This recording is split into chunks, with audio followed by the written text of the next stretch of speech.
Yeah, go for it. Go for Hello, it. everyone. Hi. My name's Feyaza Khan. I'm a journalist, presenter of the TribeTech podcast, and also I'm in the process of building this well-tech startup called Pasture Up Wellbeing. My business partner actually is here in my house. He's giving a workshop immediately after this, so don't miss it because he has changed my life from having chronic pain, Crohn's, possible fibromyalgia, endometriosis, fatigue. And so he might change yours too. But my partner right now is Ben Cooper from Skowt Consulting. He's an entrepreneur, angel investor extraordinaire, also lead of Tech Southwest, very successful startup studio initiative. So which brings us on to Matthew Van Plu, who is CEO of Paranemo, which is a mental health platform that matches clients with the right therapists. And he also took part in the startup studio. So him and Ben are very well acquainted. And finally, Anthony Peake, who I absolutely love from Intelligent AI. I'm sure you didn't know I love you, Anthony. And he's developed an AI platform to help insurance companies assess risk and reduce claims more effectively. So let's start with Matthew.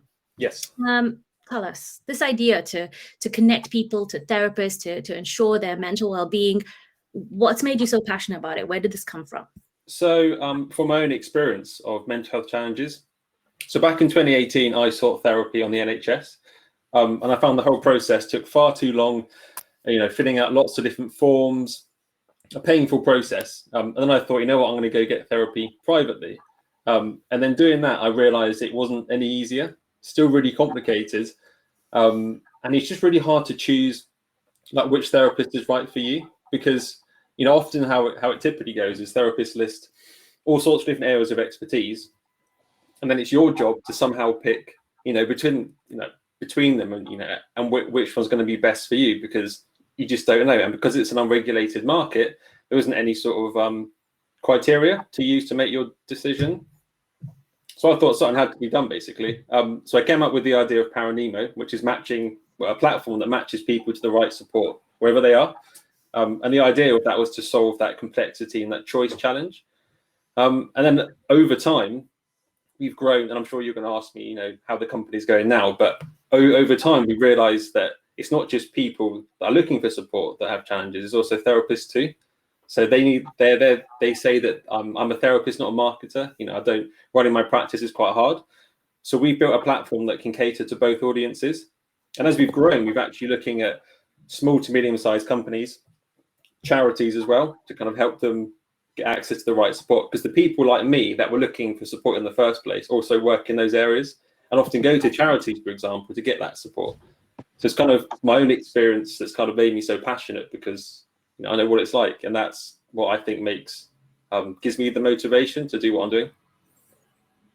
It's a really amazing initiative, actually, because I work with Samaritans and I'm a Samaritans volunteer, and this is one of the hugest problems that we have to cope with, is because so many people use Samaritans because they actually don't have access to therapists, because they're on a waiting list for God knows how long, and actually why is that logjam there? It doesn't need to be there. But I also wonder, how has it been trying to educate people, or what's the take up been? Because has it been difficult to educate people to have this say in their well-being? I think one thing I found interesting, it's a related answer to your question, is whenever I talk to people, if I open up and go, you know what, I've experienced challenges myself, just how quickly people are kind of like, oh yeah, me too.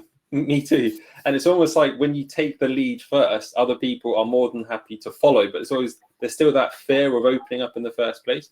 So in terms of education, I think there's still a long way to go in terms of getting people to be more comfortable. But I think particularly with the pandemic, it's been a blessing and a curse. And for us as a company, it's given us opportunities to kind of be part of the conversation that says, actually, mental health support is important. Your mental health is important. Look at it over the last 16 months.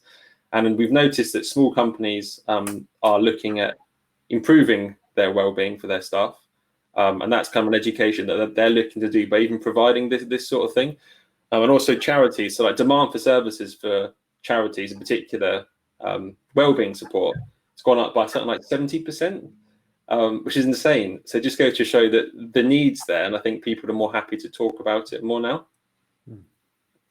Anthony, what I think Matt, you're doing some great stuff with Paranemo. Anthony, what was, sort of similar question to you, I suppose. What's been the driver behind intelligent AI? What's been the thing that's driven you to develop this business?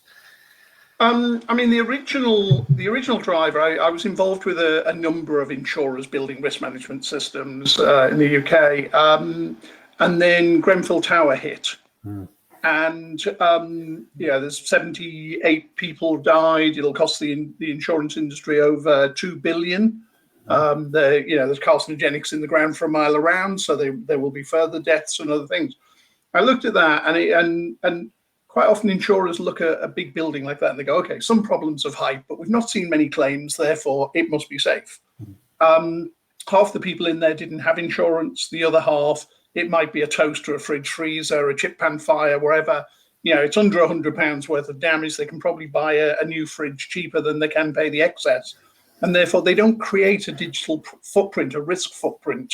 So it's an industry that's really not protecting people. And I look at risk as not just, can you price it correctly and can you make money out of the premiums and can come, but can you improve health and safety? Can you improve the livelihoods of people working in them? Can you improve the safety of the community? I also looked at some data sets from the fire service, and there were 15 call outs to Grenfell Tower in the year leading up to the big fire, and no insurer was collecting data on call outs. They were just waiting for a claim. So there was that, and then also we had another AI company, and we were hit at the beginning of the pandemic. My investors at the time needed to look after their own businesses. Furlough wasn't clear, so basically overnight the cash flow disappeared, and I didn't want to see my team unemployed, redundant during a pandemic. So I just thought, oh, sod it, I'll excuse my language, I'll throw my own money on the table, I'll hire everyone back, and we'll just go and have fun for the next 12 months. But we've actually been very fortunate because we've raised over $500,000 of Innovate UK grants. We've raised 400k recently of seed investment fund. We applied to Lloyd's Lab, which is the premier insurtech incubator, and we got accepted into that. And then we've been mentored by 7 of the biggest insurance firms in the world, and we're now doing 2 big global pilots of building out digital twins of risk for in one pilot 20,000 global locations, in another pilot 70,000 locations, and we're getting to play with AI, satellite, IoT, and all of this big data as well. So yeah, I think it was a good bet, but it was the driver of COVID, and it was the driver particularly of Grenfell Tower. Yeah, well, I mean, what's interesting is that we got two very different businesses in the room and on the stage, but how they're both driven by human behavior or human experience and human impact. Obviously, Matt, your kind of link with mental health is a clear one. Between the human behavior, etc., but wouldn't necessarily apply that to kind of the insurance side of things, which I think is quite interesting. I think the key thing with both of you though is about timing, and so Anthony, how much has timing played into the success of your business, and how much has that been a big factor? I think it's been essential, but I've sort of helped create my own timing. I always look at strategy from the side of, in 6 months' time, when I look back, what will I have wished I'd done? Right, how do I do that today? It does mean you end up working 24 hours a day.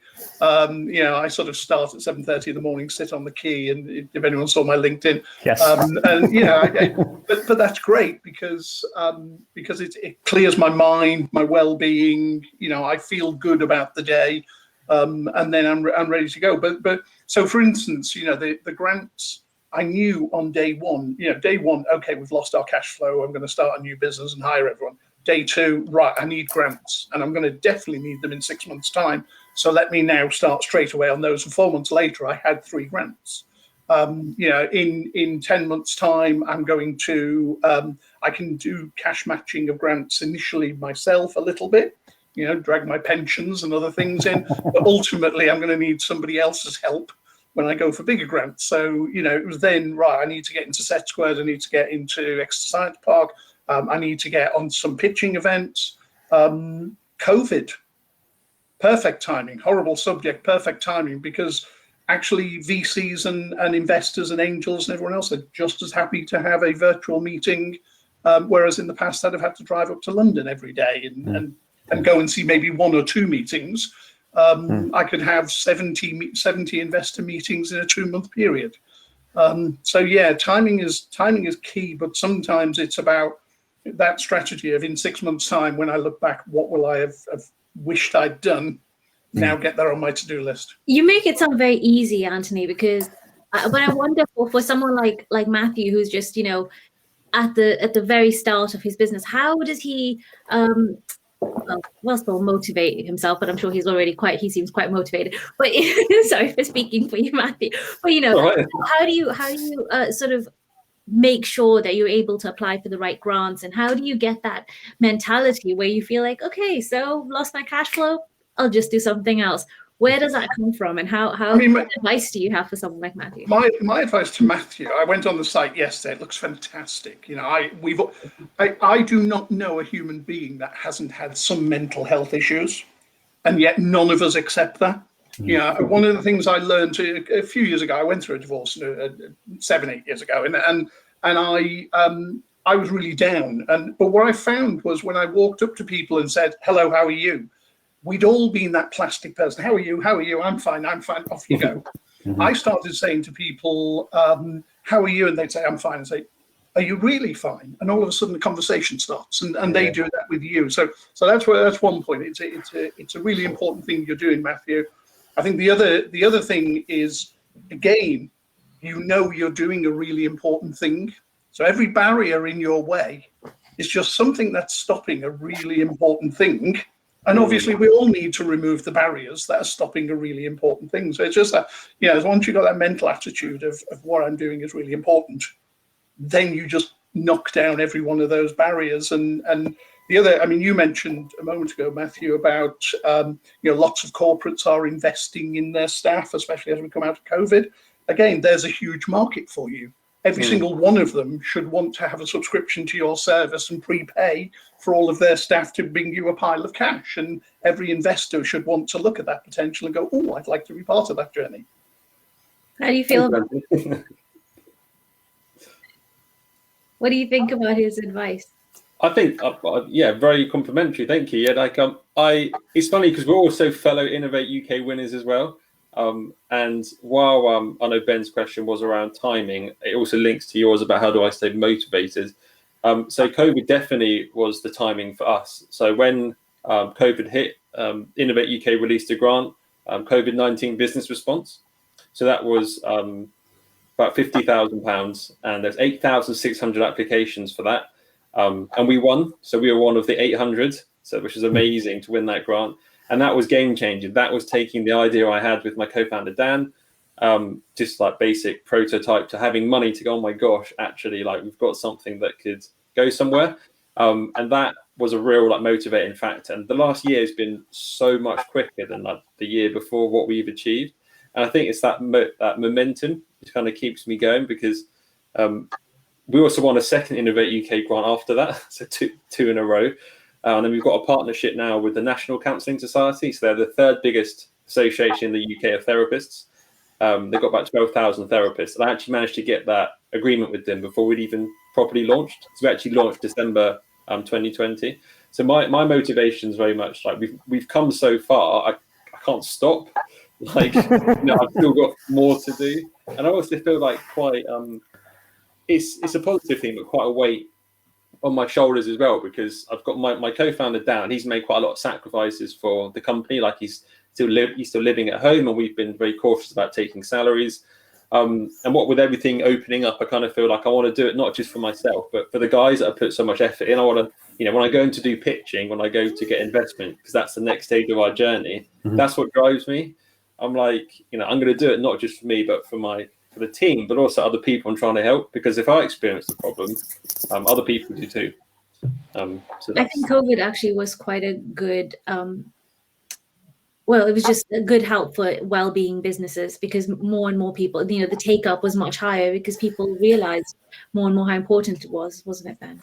No, absolutely. I think you're right. I guess the question about timing time list was kind of loaded in so much as I think from a mental health perspective, absolutely COVID has placed a people off and cope. So that's great. So you mentioned, Matt, and we've only got we've got a couple of minutes left now. Just you mentioned, Matt, that your next stage for the business now. So you've just come out of the startup studio. The next step is investment. I was just wondering, Anthony, you've just been through the process. I think Anthony's just disappeared. I'm not sure if he's still with us, but if you can still hear us, Anthony. You can. Okay. I just wondered if you had any sort of advice for Matt as he goes into this process you've kind of just come out of. Yeah, I mean, there's a thing on EIS, SEIS. It starts getting very technical, Matt, and you need people to advise you and help you. There's the investor tax relief schemes that there are. I was told you can't apply to it until you've got a first investor showing a commitment to 25% of the round, and then I was subsequently told, no, that's rubbish. You can just go for it. It's a chicken and egg. You need to have that in place to get the investors interested. So that's something to focus on very early. I managed to get that sorted out in 5 days over Christmas, which was a record. But it really was. I think the other thing is the first company that offered me some money, I actually was brave enough to say, well, I don't want your money. I don't want just your money. I want your money. I don't want your money. But what I do want is your partnership to help me raise the rest of the round. I'd like you to lead the round. I'm not a specialist in investment. I'm a specialist in technology, building businesses, helping customers, etc. So therefore, I need that. They went away for 3 or 4 days, and then they came back and said, yes, we'll lead the round. Then I was speaking to lots of investors, but they were bringing me lots of others to talk to. And I think that one point of getting somebody to help you lead the round was the success. I think they probably appreciated that as well, that you wanted the expertise as well. That's really great. Sorry. That's good advice. Thanks, Anthony. I was just going to say that's really great advice, and I think that's something that doesn't happen that often. Actually, I think people take it upon themselves. I think, founders think, it's down to me. I've got to go and rally all the, herd the cats into, But that was a really cracking idea, actually, Anthony, and I'm glad that was successful because I think, that's, Matt, you're on the start of that journey. So I think that's something very much you should consider, particularly with the types of companies that you're talking to. Well, yeah, there's one. Sorry, go on, Matt. Thanks. I was going to say, you mentioned Startup Studio, Ben. Since going through that program, that's been really, really helpful. So it's got us investment ready. It's kind of forced us to go from working on the business to working in the business to working on the business, and that process I think has put us in a far better position to go out now into the market to look for investments. I thought I'd mention that as Ben's here. That's great. Yeah. The other thing I was going to say was, again, timing. I've been working as been incubated through Set Squared next to Science Park, and obviously, or any of these incubators and Startup Studio. I recommend people get into those because they then give a platform at the end of that period that then brings the investors together, and you need to be ready for that. The other thing I've found as well is when you're presenting to investors, you can almost tell at the start of the meeting that they are going for a certain size of investment. You need to have £1 million of revenue before they're interested. And sometimes it can be disheartening going, okay, well, I'm about to talk to you for half an hour because you only give me half an hour and I know you're not going to do something. But again, it's a mental attitude. I was able to look at that and go, you're not going to be my friend straight away, but you are going to be my friend in a year's time. Yeah. And so therefore, let me make you my friend. And I'm going to continue being your friend for the next year until such a time as you are ready to open your pockets. And that's working really well because I'm looking at seed round, the Series A next. Yeah. And I've already got a book of people who I've spoken to. That's a great point. That's great. Right. I think, actually, I think we're just running over. Joe's just given us the flag in the chat to stop talking. It's been really great. It's been really great to speak to you both. Different stages of the journey, but it's great to hear about some really inspiring Southwest-based tech companies, but really doing well. So thanks very much, Matt. Thanks very much, Anthony. Thanks, Feyaza.